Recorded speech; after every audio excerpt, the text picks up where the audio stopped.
Welcome to Something to Talk About from the Bainbridge Island Senior Community Center. We meet several times a week and talk about all kinds of things. Today, we have a guest from the Federal Trade Commission to talk about fraud and identity theft. Nicole Worley is here. I want to start by acknowledging that we are meeting on the ancestral homeland of the Coast Salish people, specifically the Suquamish tribe, who have lived on the waters and the lands around where we live today since time immemorial. So they are gracious hosts, though we may not as settlers come as graciously as we could have.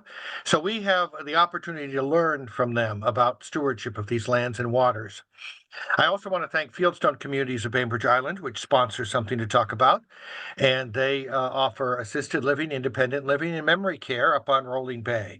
If you'd like to learn more about Fieldstone Communities, call 206-594-1010. And with that, I'll introduce Nicole, and she's already got her slides up. So with not any further ado, thank you very much for joining us today. Yeah, thank you for having me. So as Reed mentioned, I am Nicole Worley. I work with the Federal Trade Commission. Our office is in downtown Seattle, but we're the entire Northwest region. We cover several states in this area. And today I'll be talking about avoiding fraud and identity theft. And before I begin, I just need to put out the disclaimer that these opinions are my own and they do not necessarily reflect each commissioner or the commission. So what is the Federal Trade Commission and why are we here? So there we go. So it is National Consumer Protection Week, and that means kind of our push to make sure that people know what their rights are, know that there are agencies out there looking out for them. Our theme this year is National Consumer Protection Week Speaks Your Language. Over the past year, we've done a lot of interpreting a lot of our materials. So we have at least a dozen languages that we have materials in. Now, not every single piece of material is in every language, but there's at least 3 to 5 in all the languages you see here. And then everything we have is available in both English and Spanish. So we're trying to really let everyone know that consumer rights are there for you no matter what language you speak.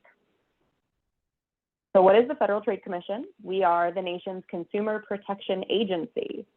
So we work to prevent fraudulent and deceptive and unfair business practices in the marketplace. Like I'm doing right now, we educate people about their rights, and we even talk to businesses about the responsibilities that they have to their consumers. As I just mentioned, we have plain language materials. And again, we've translated a lot into many new languages. And the final thing we do is we bring cases against these deceptive businesses to prevent future and further harm. So hot off the presses, I think just about a week ago, we put out the top frauds of 2023. So we do a full year at a time. So since it's the beginning of 2024, this is the full year report of 2023. The top frauds pretty much stayed the same. The reports increased a little bit. We went up to 2.6 million fraud reports in 2023, and it was 2.5 million the year before. $10 billion was lost, reported lost, and it was $9 billion last year. So these numbers are clearly just getting bigger, but these, I want to point out, are only the stats for people that provided their information to the FTC. So this is just those that reported it. So this does not count anyone that did not tell us about it. So we do anticipate that those numbers are a lot higher. We just don't know about it. So for 2023, the #1 fraud category was imposters. So people pretending to be someone that they're not, whether it's a family member, whether it's a business, whether it's a federal agency. Online shopping and negative reviews was #2. Prizes, sweepstakes, lotteries was the 3rd. Investment scams have increased significantly in recent times thanks to cryptocurrency. And the 5th is business and job opportunity scams, which are still very high in this post-pandemic kind of telework environment. So what are we doing about it? We created a campaign here at the FTC called Pass It On. We've refreshed it recently to make it more relevant to the scams we're actually seeing right now. And so since that #1 scam was imposter scams, we'll talk a little bit about that. So here you can see losses to business imposters has really climbed over the last 3 years. So for business imposters alone, in 2023, consumers reported to the FTC that they lost $752 million. So how does an imposter scam work? Maybe you get a call, an email, a text, or maybe even a message on social media. The message usually says something very bad or something very good has happened. Maybe it says, call a number, or click a link in the email, click a link on your text.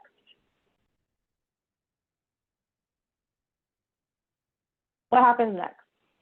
They'll say you must pay. They could ask for your social security number. They might even ask for access to your computer. So they'll say something like, your Amazon account is suspended for unauthorized activity. Pay a certain amount of money to get it reinstated. And I have gotten this text message before, your FedEx package is on the way. Click this link to update your delivery preferences. Or you may see, congratulations, you've been chosen to take a survey and win a free drill. Just pay money for shipping. Now, important note here is if the drill is free, but you have to pay for shipping, it's not free. So that is something that is unfair and deceptive. We also talked about the text messages, and those are becoming a little bit more prevalent. So like we said before, maybe click to confirm your delivery, click to claim your discount code, or there's a problem with your account, verify your information.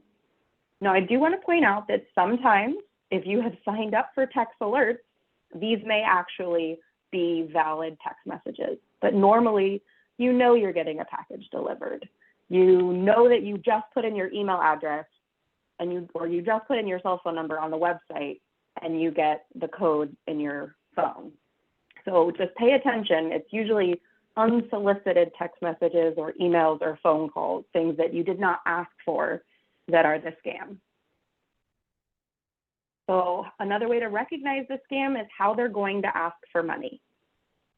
They're going to ask for the money via wire transfer, prepaid gift cards or prepaid cards, gift cards, cryptocurrency. Any of these is like sending cash. And the issue with that is that as soon as they're gone, they're completely untraceable. So once it leaves your bank, your credit card, your your prepaid card, your gift card, your cryptocurrency account, it's almost impossible to trace. Something that we noticed very recently was that scammers were even impersonating the Federal Trade Commission and our employees. So we put this note on our website, I have it circled right here. It says the FTC will never demand money, make threats, tell you to transfer money, or promise you a prize. If you have been targeted by an illegal business practice or scam, report it. And we made the report button even more prominent here on the screen for people to be aware of. We were getting consumers calling and asking if it really was the FTC and a certain agent with a badge number that called them. An important note is we do not call ourselves agents and we do not have badge numbers. And we would never, again, ask you for any money. Sometimes they said you could move or transfer your money to maybe protect it from identity theft, and that sounds a little scary. But again, no federal agency will call you and say, move or transfer your money to protect it. That's a scam. So what happens if you do experience identity theft? So this right here is kind of a picture of what identitytheft.gov looks like on all different kinds of devices. The FTC runs identitytheft.gov, and we've updated it several times in the past couple of years to make it as user-friendly as possible. So how does identity theft happen? So it can happen offline. It could be theft by family, friends, visitors, caregivers, lost or stolen wallets, smartphones, stolen mail, stolen financial documents. I just had my mailboxes broken into, and I experienced the stolen mail issue. Maybe people even go dumpster diving if you're not shredding anything or if something has your address on it. Corrupt insiders could just be people that aren't there for your well-being. And then again, imposters, people pretending to be someone that they're not. But it also happens online. Phishing is fraud via email. So those are those scammy emails that all originated way back when with a Nigerian prince that wanted some money and have just skyrocketed since then.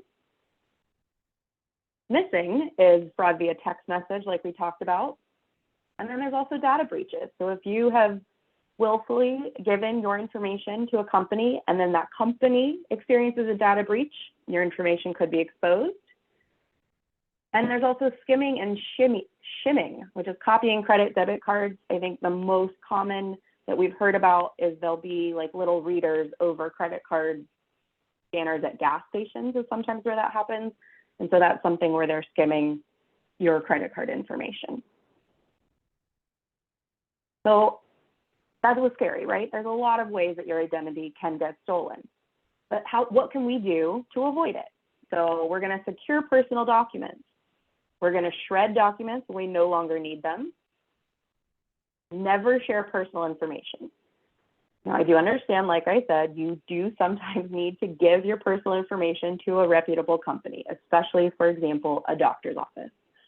However, you can also have the ability to maybe set up a PIN, or you can share information when you go in person to your doctor's office. You can say, I don't want to provide my social security number right now. Is there something else I can give you to confirm my identity? You do have those options. So unfortunately, there are scammers that know that sometimes you do need to share your personal information. And so it gets a little tricky when you share and when you don't. Something that I learned recently, as I mentioned, is I should check my mail as soon as I get it. You need to use strong passwords and multi-factor authentication. Before some people came on, Reed was talking about changing passwords, and frequent password change is a really good way to protect your account. Keep your security software up to date on your smartphones, any devices, your computers, etc. I'm sorry, I muted you by mistake, Nicole. Thank you. No Yes, problem. I was just going to say that what is multi-factor authentication for people who might not be familiar? Sure. So that's something where if you log into like an account and you use a username and password, it'll say, we're going to send you a PIN to your email or the phone number that you provided. And then you get on your phone and you see the PIN, and then you go back to the website and it says, enter that PIN. So that's multi-factor. So that's two different ways. You use both a username and a password, and you also confirm that you are the owner of either that cell phone or the email address that you had provided. So keep your security software up to date on all your devices, also your operating systems up to date on all your devices, and frequently monitor your accounts and financial statements.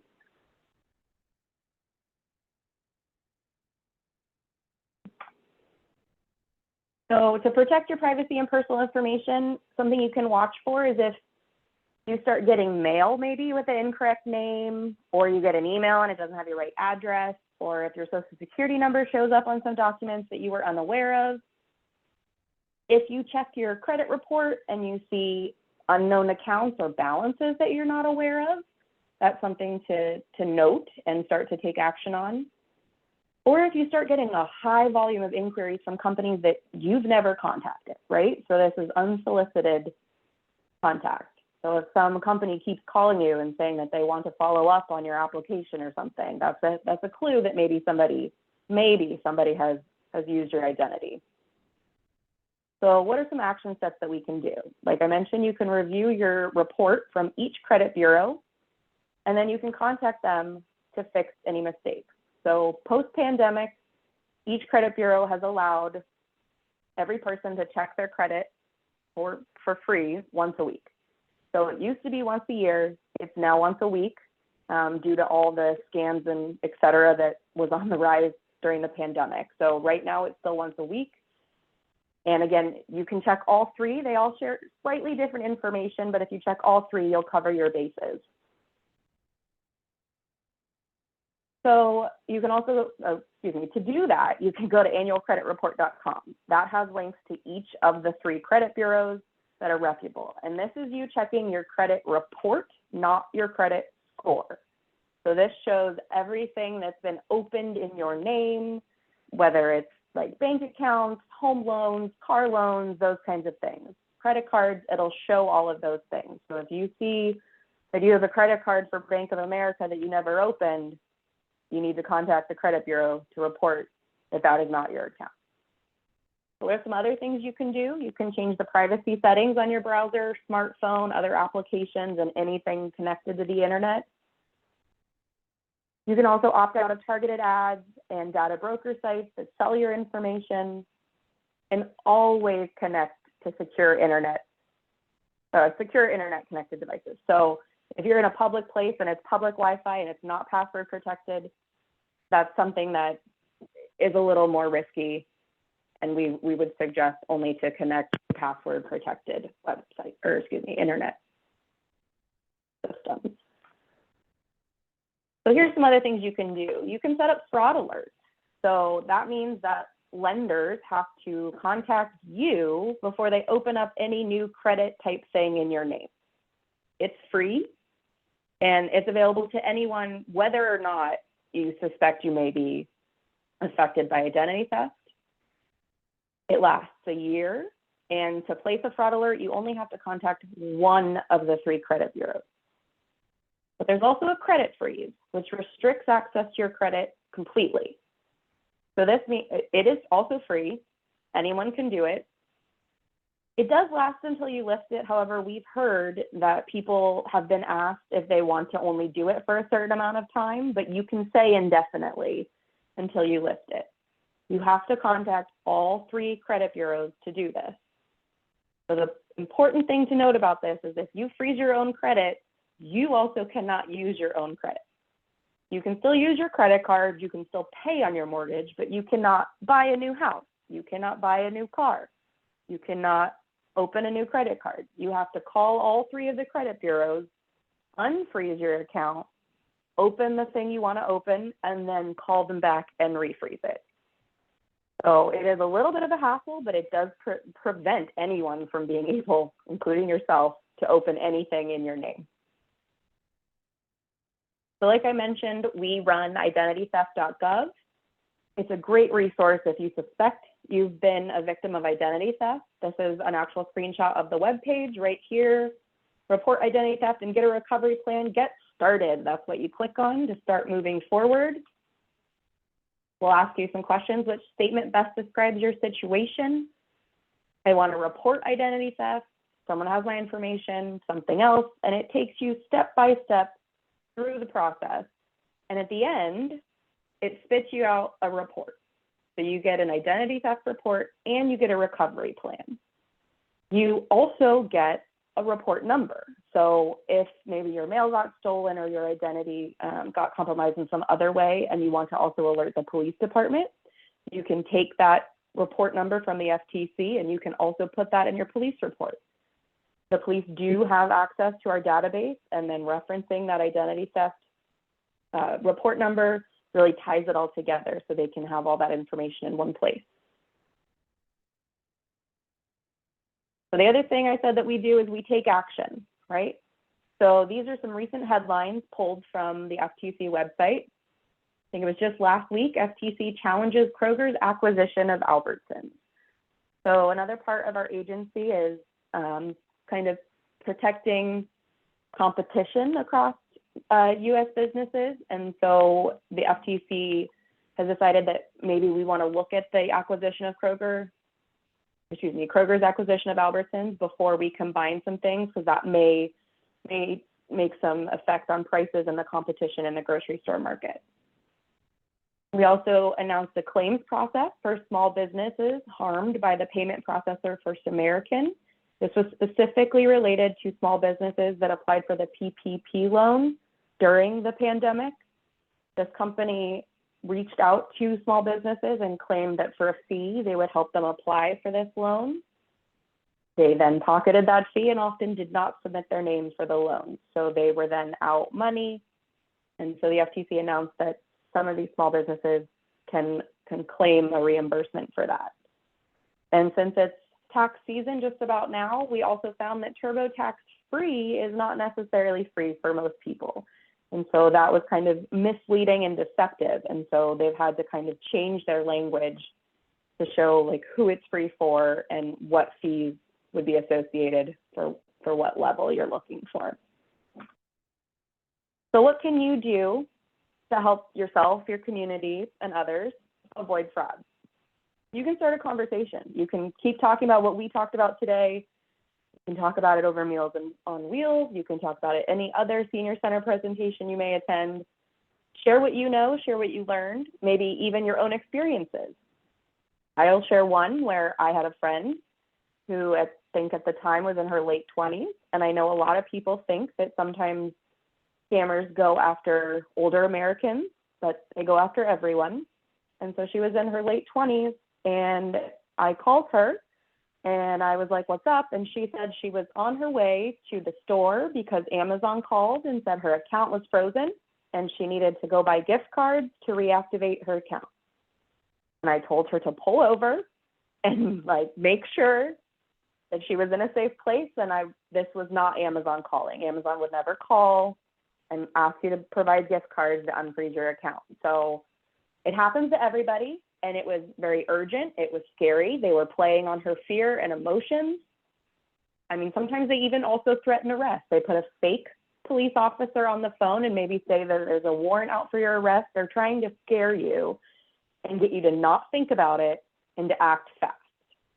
Unfortunately, it is working sometimes, as you can see by the millions of fraud reports we have and the billions of dollars lost. So again, what you can do is talk about this with your friends and family, keep talking about it, and pass on this information. So you can get more information at ftc.gov/pass-it-on. You can also sign up for consumer alerts at ftc.gov. There's a button kind of near the top, and if we notice an uptick of reports for a certain type of scam, we'll send a note out. I think our most recent one was about some Texas wildfire recoveries. There are some fake charities that have cropped up around that, and so it's something to be aware of. If you're going to look into donating to something that's, you know, up and coming in the news, make sure that it's an actual legitimate charity, it's a legitimate site, and so that alert kind of helps you keep on the lookout. So how do we know about these scams? It's because you tell us, right? And I said not everybody reports it. I know that I get spam calls all the time. I do not report every single spam call. So for the bigger ones that you want to report, you can go to reportfraud.ftc.gov.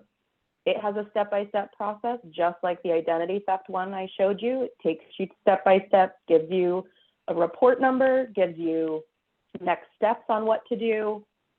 We also have a phone number available. You can call 1-877-FTC-HELP. And because this year our consumer protection theme is FTC Speaks Your Language, we also have live interpreters available in about 12 languages. And so you can select whatever language you feel most comfortable expressing what the scam or fraud was in, and an interpreter will speak directly with you and an FTC representative to record your incident. So it's something that's really great for all Americans that we've come out with. So don't forget to pass it on. That brings me to the end of my presentation. This is my email address and my phone number. If you want to email me, have any questions, please feel free to take that information, and then I'm willing to take any questions now as well. Well, we did, I was talking to you a little bit before about the idea that we had somebody call and say that to one of our workers here, suggesting, hey, we've been working really hard. Reed wants to make sure that everybody gets a little reward. Why don't you go buy a gift card and I'll reimburse you. It was pretending to be me. And I don't think that's uncommon, that what happens is that you get an alert that is accidentally sort of tied to something, or just, you know, by the luck of the draw, to something that's going on in your life. I once responded to what was spam. I was trying to reset my password on my bank account. It was like 11 o'clock at night. I was trying to get this thing done before I went to bed, and I got an email that looked like it was from my bank. They just happened to get a spam that matched the bank I was trying to talk to. And I started to fill out information, and I realized, oh my gosh. Well, suffice it to say, I didn't go to bed at 11 o'clock. I immediately ended up calling the bank, shutting down the account, etc. So it's scary, and it seems in that little window where you're thinking about it, like it maybe makes sense, but it doesn't. Right. Yep. So if you just keep talking about it and think things through and know that nothing is ever that urgent. No one's going to call and say you must take action now. We're never going to send a cop to your door to arrest you over something like this. So that is not something that ever needs to be determined right then and there. Are there any other questions, comments? Mike, if you'll unmute yourself, go ahead. Is it ever appropriate if you think your social security number is out there on the internet or something, that you would apply to have it canceled and reissued you with a new number? It's really hard to do that. You have to prove a lot of things to get a brand new social security number. I don't think it's worth the time. So what you can do is set up those monitoring systems, check your credit reports, and just watch as check your credit reports and like make sure that all those accounts that are open are ones that you opened. Check your credit card statements and make sure that you've done all of those purchases. It's kind of your best way around it. I mean, at this point in our lives, almost everybody has been a victim to identity theft. So even changing phone numbers doesn't work anymore. And again, it is a lot of hoops to go through if you're going to change your social security number. So there are risks, obviously, to trying to make sure that you get your social security. So, and I thought what you mentioned earlier about putting a freeze, I have not done this, but I really should on my credit reports. It's like, how often do I open a new credit card account anymore? Like, I really don't need the comfort or the ease of that. It would be much better to not let somebody else open a credit card in my name. Barbara, Right. do you have a comment or question? Both. So it makes me feel so good that there's a government agency that's designed to protect the consumers. Thank you so much. And the other thing is, it's really helpful to know about reporting on your website the data breaches, because I've had a couple in the last few years. And I went in and froze my accounts with the credit reporting agencies. But I didn't realize it might be also good to go to your website and report it. So thank you for that. Absolutely. Yeah, I mean, we have resources for small businesses, but big businesses as well. Like if your company faces a data breach, these are the things that you have to do for your consumers. So if they're not doing those things, definitely report that to the FTC and we can look into that. Okay. Thank you. So Nicole, I have one other comment, which is I feel a little discouraged. And you can turn it on. So because it sounds almost like it's a part-time job to stay on top of all this stuff and to check the credit reports and to check all your statements and use the proper security software. I don't even know if I have that, to tell you the truth. And it just sounds like a ton of work to stay up on this stuff. Mike, I'll just say that if you have a conversation with the tech tutor folks here, either the kids or John Chen, who comes regularly to the center, we can talk to you about, because often operating systems include that kind of security as long as you make sure that it's updated regularly. Okay. Yeah. And did you have something? Oh, I'm sorry. Go ahead, Nicole. And then, as Reed mentioned. Oh, go ahead. Sorry, Dale. Okay. As Reed mentioned, if you freeze your credit or if you put an alert, then they'll reach out to you to let you know if anything is happening. I do still suggest checking your existing credit card. Check it daily to make sure that all those purchases are mine. But if you put a credit freeze on it, then as Reed said, no one's going to open a credit card. Not even you can. So no one's going to buy a house. No one's going to buy a car. So that does take a little bit of the pressure off of you constantly checking your credit report if you've got it frozen. But again, with your existing lines of credit, I would still check those and make sure that there's no transactions on there that you did not authorize. Many banks will let you set an alert so that if there's an expenditure over $50, they'll send you a text and say, "I just saw that there was a $53 payment at Town and Country," and you'd say, "Yeah, that was me." But if you get something that is, you don't know about, you can immediately call the credit card and say, I don't know about this. Dale and then Elisa. Yeah, Tom, Mike, I just have a question. Would you say, there's all these people who have been scammed, and I mean, I read about a university professor and so forth, and I just recently had a friend, she's a teacher, she's intelligent.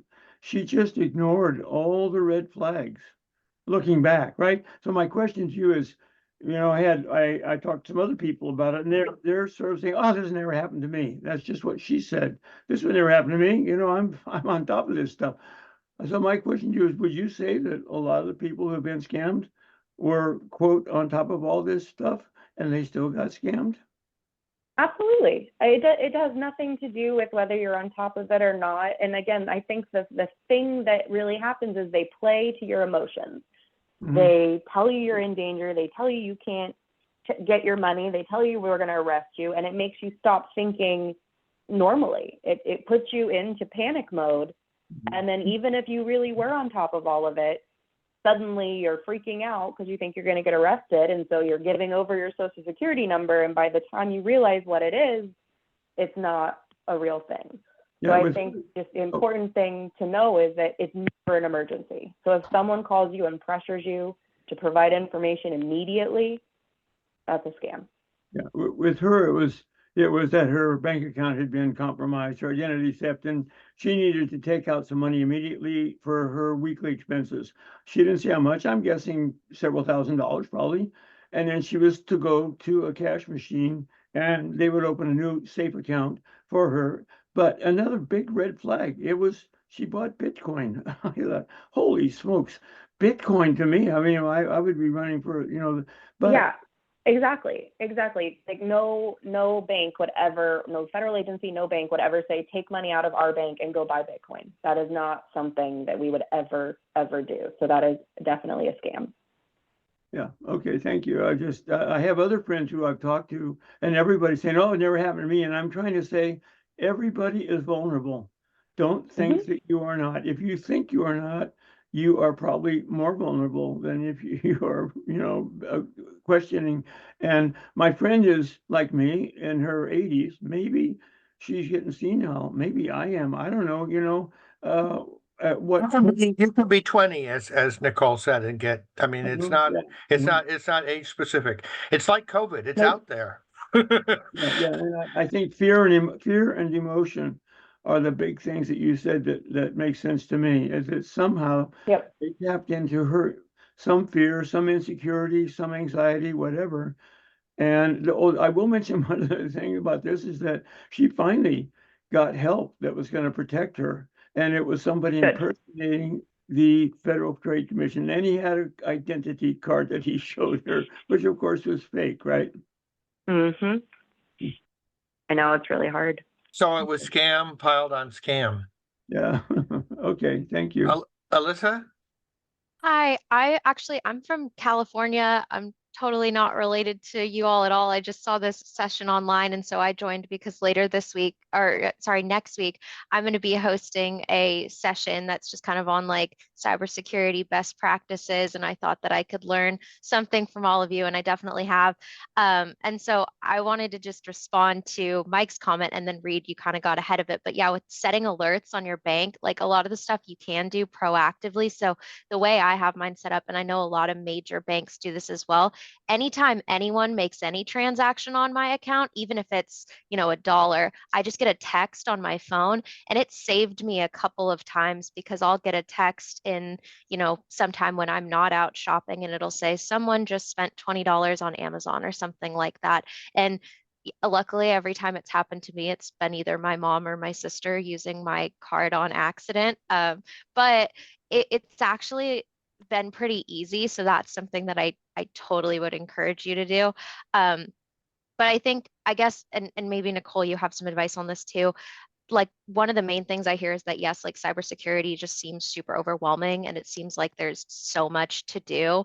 And I think like generally like I've seen some statistics and stuff too, that it's like I think over half of Americans experienced a cyber attack of some sort in 2021. I know was the one year that I saw, but I'd imagine the rest of it is true. But then I saw a great report from Microsoft this past year too that said just like basic cybersecurity hygiene and best practices and knowing what to do can protect 99% of attacks. So I think also, I guess I just wanted to talk to Mike and the rest of the group and just say that it's like just thinking about it, I think, makes you so much more secure than everybody else. Just like joining the call. And it's not about always having the latest or greatest or whatever it might be, but it's more just about like just thinking that, yes, there are scammers out there, and then just having someone you can talk to about it. So like Reed, like you mentioned, you've got your IT team that like, hey, you can just like say, I got a text and it's kind of weird. It's not like you have to be on top of every single thing, but it's more just having those red flags in your mind. So I guess,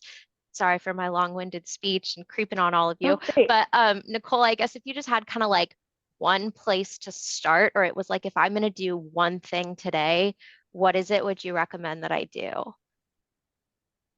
Not cyber, well, kind of cybersecurity related. I would suggest you check your credit report, not your credit score. Go to annualcreditreport.com and check it and make sure that all of those accounts are things that you actually opened up.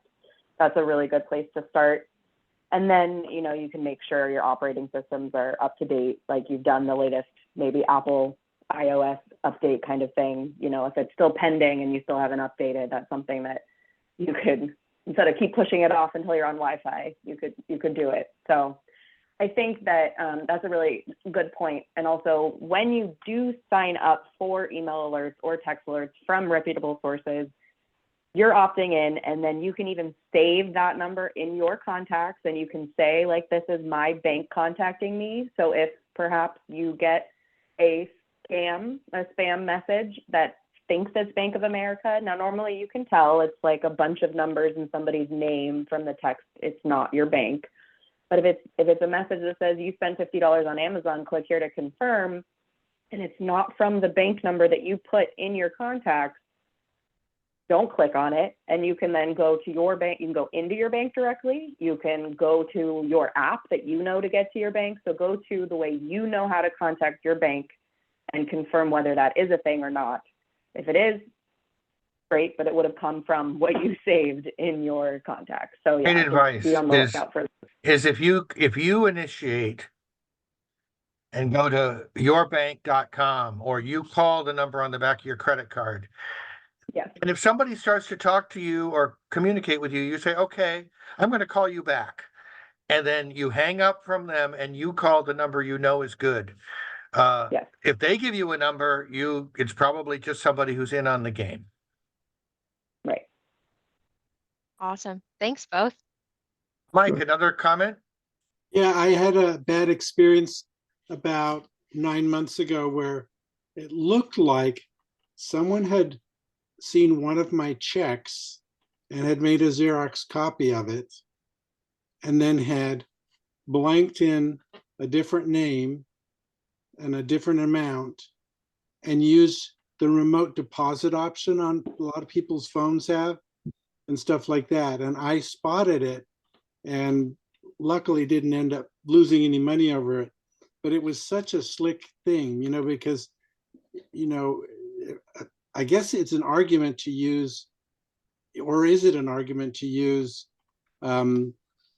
internet to make payments on things rather than sending checks through the mail? I mean, you could yes, you can lose checks for the mail, you can lose cash for the mail. If you know exactly who you're paying on an app or the internet or the device, then that is good. But sometimes you can accidentally pay the wrong person on Venmo as well. So checks are like cash. So if you lose them, you should be checking your account to make sure it was cashed by the right person. I think you can actually pull up the picture of it on your site and you can see if they signed it. You can also text that person and make sure they got your check. I would suggest not sending anything in the mail. I don't even get anything delivered to my apartment anymore because stuff gets stolen all the time.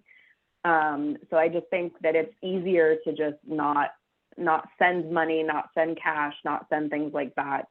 And make sure you know who the people you're paying on the internet are. Like, for example, Venmo sometimes will say, what's the last 4 digits of this person's phone number, so you can confirm that actually is the person that you know when you're supposed to be paying. So there's some security factors that like PayPal, Venmo, all those things have introduced. One disappointing thing for me was the check, the number on the check, the unique 4-digit number on the check had run through my account like 6 months ago. And then my bank accepted that again, which I would have thought was a red flag, that they would have said, hey, wait a minute, that number 7003 has already gone through the account, but they didn't. So anyway. Yeah, I'm not sure if that's one of the points of information that is captured on the initial deposit. And so eventually in the back house, somebody would have caught that multiple checks on that number were, but they usually just do like the routing number, the account number kind of thing to check. And so they're not necessarily paying attention to the sequence. Numbers are out there now too. Barbara. Yeah, I had a question. I read an article recently about, payments, online payments like Zelle and Venmo and PayPal. And it was not very enthusiastic about those in terms of, maybe that they're not as secure as you would hope. So could you speak to that a little bit, please? I will tell you that the FTC has taken action against PayPal. They are not as secure as they had said. We have asked them to beef up their security. So that was a case where we got reports from consumers that used those services and their information was not safe. And so they have been tasked by the FTC to make sure that they have better security in place. It is something that the FTC monitors, but it is something that's always going to be potentially an option with cyber attacks and things like that, and accidentally paying the wrong people. Sometimes it's hard to get money back from things like that. I mean, if you really want to pay people in those situations, you can do a multi-factor kind of thing where they do verify that is their last 4 digits of their phone number. That is actually their account. You can pay them in person if you know them. Like the thing is, like, you can use gift cards when they're gifts kind of thing. You never pay someone with a gift card. They're meant to be gifts. And so knowing when to use what certain payment method would be something that is something to be aware of. I guess one other thing to note here is that nothing in life is 100% secure. And so you need to just be cautious and recognize that there are risks in living and just try to minimize those. But recognize it's a complicated world out there. So, and if something goes wrong, give yourself a break.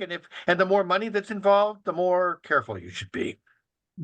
Yeah, these conversations are what it's all about. Like having these conversations, listening to each other. And I think we skipped over Dale. Dale, did you have something to add? Well, I just did my credit, I hadn't done it for quite a while. And I got the numbers, but I did not see anything there about my credit cards or what credit cards I might have. Do you have to click on something different? I just got my number, my 800. Yeah, you have a score of 800. You're good. Is there? She was talking about the difference between scores and the report. Can you go over that again, Nicole, please? Okay. Yeah, so what I'm talking about is your credit report, which shows all the accounts you have open. If you go to annualcreditreport.com, that's where you can go to there's 3 credit bureaus. Annualcreditreport.com, let me put it in the chat. There's 3 credit bureaus and you can check at any or all. We do suggest checking all. And again, you get 1 free per week. And that will show you the list of your accounts. So this is different than your credit score. Your credit score is like, it has to do with whether someone will give you a credit card or not. But the credit report shows what accounts you actually have open.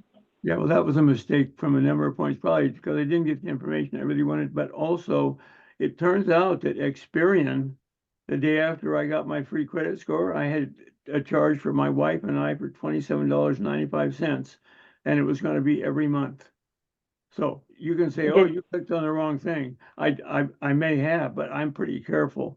And so. Well, I think sometimes it may say free, and then maybe it was like a free trial, and then maybe a week later they'll charge you. That happens a lot. Okay. And so that's a disclosure that we're working to make sure that these businesses put up front, like a free trial, and here's actually how to cancel the free trial so you do not get charged. So that's another thing that could have happened. But annualcreditreport.com, where you actually, Experian is one of the credit bureaus, but it is not checking the score, it is checking the report. So just make sure you focus on that. And I'm constantly getting new stuff from Experian saying I have new information, and I usually I click down and say unsubscribe, but it somehow keeps coming. So I guess I'll just be cautious and deal with it. Thank you. Yep. Yeah, I mean, that's sort of the example we had earlier about get a free tax return. It's like it's free if certain things apply, or you can get a free report as long as you sign up and let us give you a trial. And the trial turns out to, and if anybody's asking you for a credit card number, that in itself should be a little bit of a clue. You shouldn't have to give them a credit card number to get free information. Nicole, I really thank you for spending the time with us today, and I'm happy to be sharing this with the larger senior center community as well here at Bainbridge Island. And thank you, Alyssa, for joining us from California. And we'll see you all later. Thank you.